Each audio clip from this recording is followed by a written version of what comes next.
बुलेटिनमध्ये आपल्या सगळ्यांचं पुन्हा एकदा स्वागत। महत्त्वाची बातमी, वक्फ बोर्डातील सुधारणांबाबत सरकारी विधेयकाची प्रत प्रसिद्ध करण्यात आली आहे।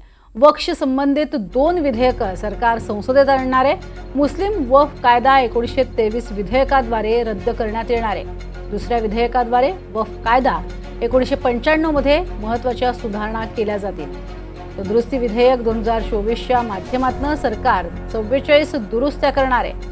हे विधेयक आणण्यामागे वक्फ मालमत्तेचं उत्तम व्यवस्थापन आणि कार्यप्रणाली हे आहे असं सरकारनं म्हटलंय। यामध्ये वक्फ कायदा 1995चं कलम 40 काढून टाकण्यात येते, ज्या अंतर्गत वक्फ बोर्डाला कोणतीही मालमत्ता ही वक्फ मालमत्ता म्हणून घोषित करण्याचा अधिकार होता। वक्फ कायद्याचं नाव बदलून एकात्मिक वक्फ व्यवस्थापन, सक्षमीकरण, कार्यक्षमता आणि विकास कायदा असं केलं जाईल। केंद्रीय वक्फ परिषद आणि राज्य वक्फ बोर्डामध्ये मुस्लिम आणि गैर मुस्लिम यांचं योग्य प्रतिनिधित्व असेल। न्यायाधिकरणाच्या रचनेत 2 सदस्यांसह सुधारणा करणं आणि न्यायाधिकरणाच्या आदेशांविरोधात उच्च न्यायालयात अपील करण्याची तरतूद करणं। 90 दिवसांचा कालावधी वक्फ मालमत्तेच्या सर्वेक्षणासाठी सर्वेक्षण आयुक्तांचे अधिकार जिल्हाधिकारी किंवा जिल्हाधिकाऱ्यांनी नामनिर्देशित केलेल्या उपजिल्हाधिकाऱ्याकडे असतील।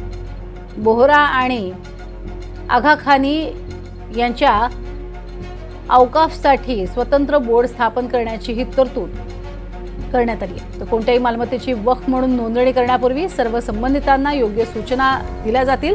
वक्फ काउन्सिलमध्ये 1 केंद्रीय मंत्री, 3 खासदार, 3 मुस्लिम संघटनांचे प्रतिनिधी, मुस्लिम कायद्यातील 3 तज्ज्ञ, तर सर्वोच्च न्यायालय किंवा उच्च न्यायालयाचे 2 माजी न्यायाधीश, 1 नामवंत वकील, राष्ट्रीय प्रतिष्ठेचे 4 लोक, अतिरिक्त किंवा संयुक्त सचिव यांचा समावेश असेल। भारत सरकारचे यापैकी किमान 2 महिला असाव्यात असेही निर्देश आहेत।